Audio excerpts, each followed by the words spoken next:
All right, so you've got your channel set up on YouTube and you're ready to dive a little bit deeper into the settings. It's super simple. Go over to your little icon over here in the top right hand corner of YouTube, go down to YouTube Studio, and as you can see over here, we've got a little settings thing. That's where I start first when I create a YouTube channel. This is the very first thing I do. Because if I go and customize the channel and then find out later on that I've run into an issue with YouTube or Google in the settings itself, and you'll see what I'm talking about in a second, I've just wasted all that time, right?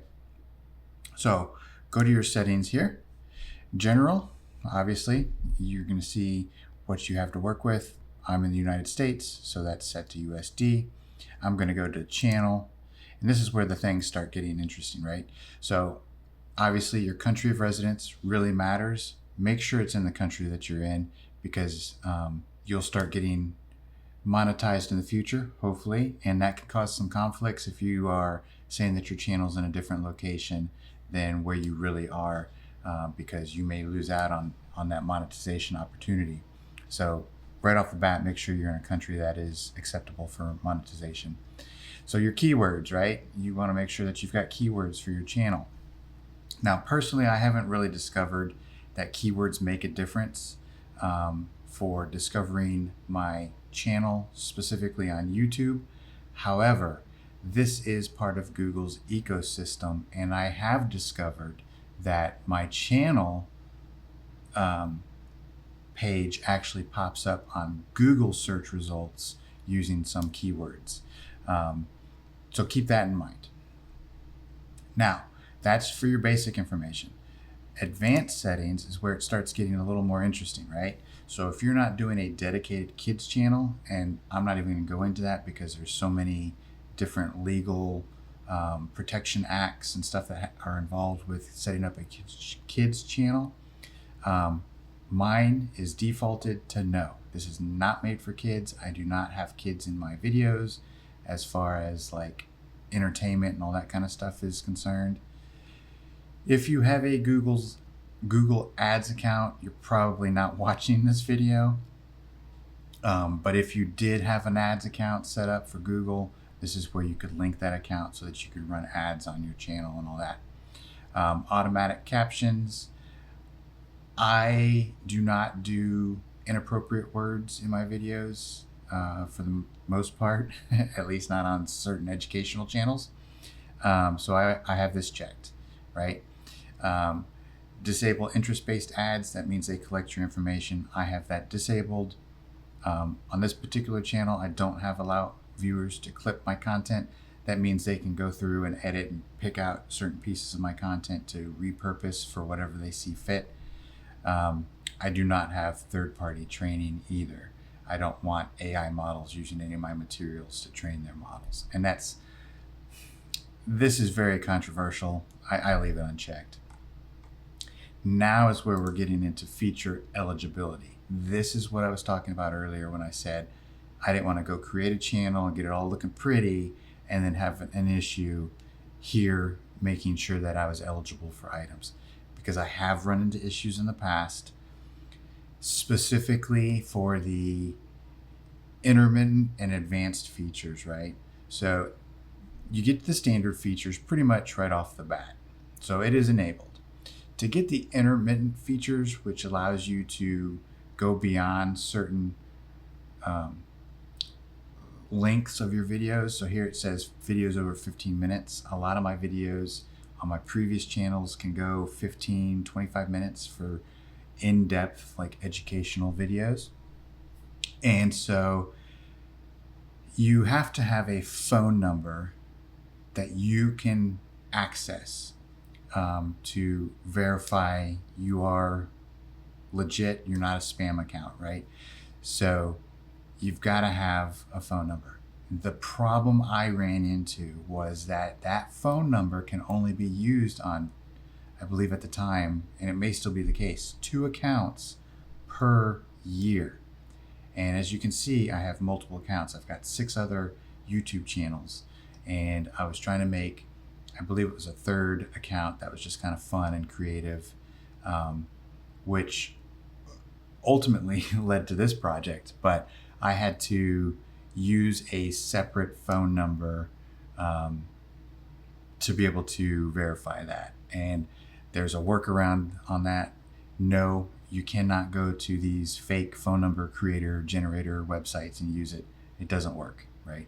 You only have to do it one time. Once you're eligible, you don't have to go back and revisit or verify your phone number again. Now, the intermittent features, the most important thing is to be able to customize your thumbnails. That's a big deal. So here you can see customized thumbnails and live streaming. On this channel, I do hope to do live streaming. I do live stream coaching on another channel. It's great. If you're trying to get monetized, it's one of the best ways to do it, to get your watch hours up. But beyond that, you have advanced features. Advanced features are kind of like your daily video uploads, okay? So if you're doing shorts and stuff like that, you're going to be capped at a certain amount unless you do advanced features. Now, the advanced features and live streams, you also need this for monetization. Big asterisk next to that, right? You have to have verified identification. So they're going to ask for your driver's license and a picture of your driver's license. And after a year, they remove it from their system. And again, once it's removed, you don't need to re-verify. So beyond that, I know that's a lot to take in. If you have questions, please feel free to leave a comment and I'll get back to you. So then you have your upload defaults, okay? So your default description. So every time you upload a video, you don't have to input this. That's where I have my, did you subscribe to my channel?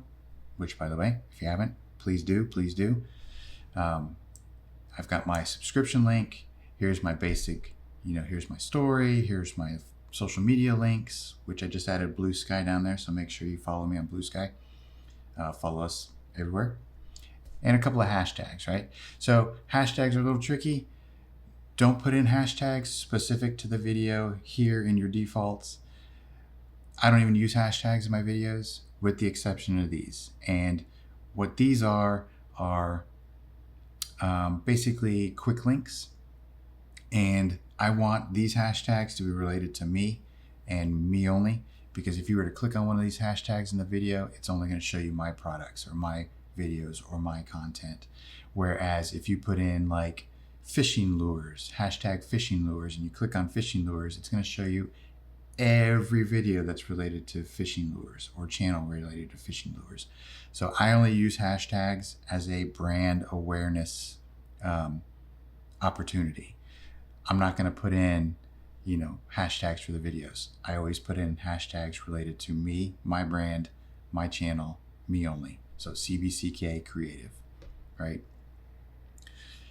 Now you're going to get into visibility. The default public, you can do unlisted, you can do private, whatever you want. Just make sure that when you post a video, you remember that you have a default that's not set to public. If that's the case, you can change it to private or unlisted during the upload phase of each video. And you can put in certain tags here. So if I want to do CBCK creative,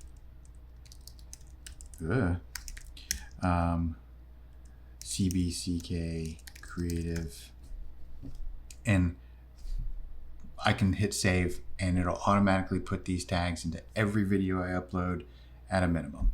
But again, each video is going to be different. So only put in tags that are going to be universal across your entire channel. So I'm going to go ahead and hit save. And if you notice what happened, I hit saved and it exited out of the settings situation. Bugs the crap out of me, right? So now you got to go back into your settings and go back to where you were.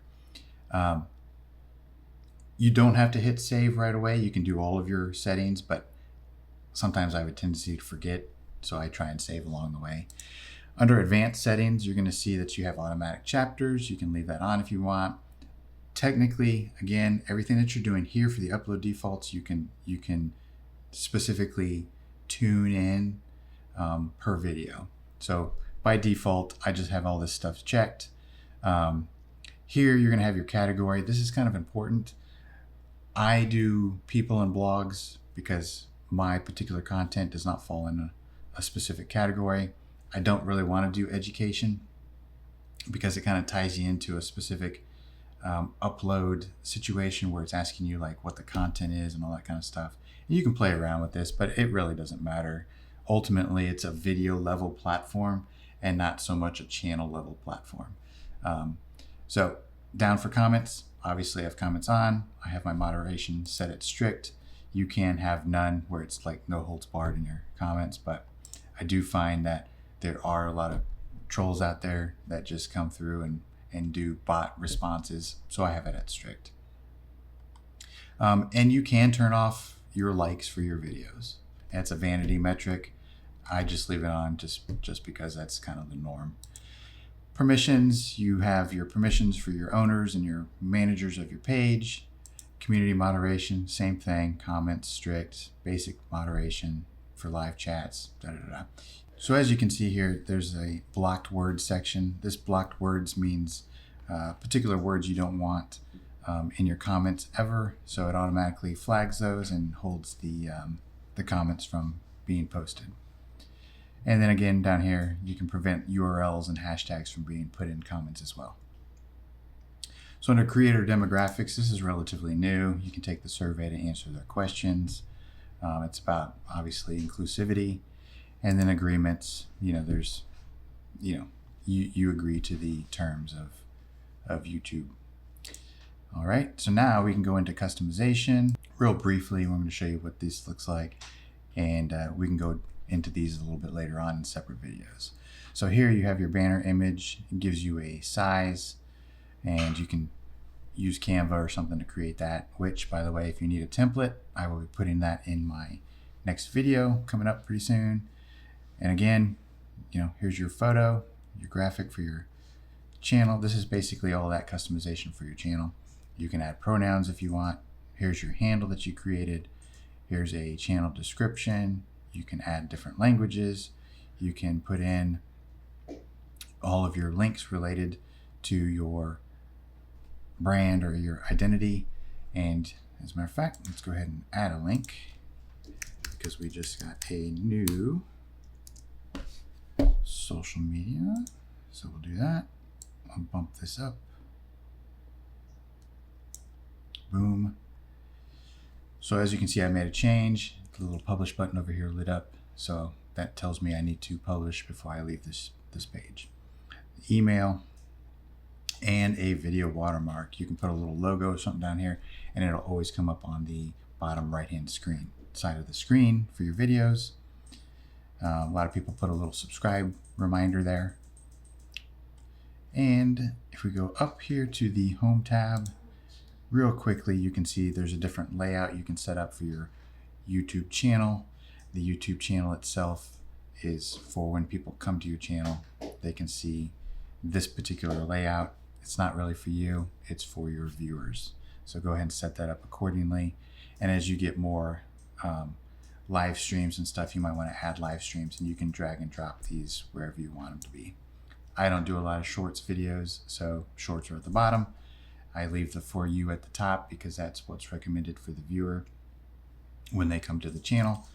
And then I have the videos and then my playlists that I have curated for different series of videos.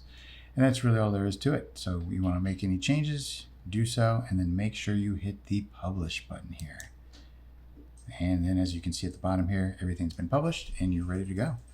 So if you have any questions, please feel free to reach out to me, leave some comments below. Make sure you subscribe, and I will see you in the next one.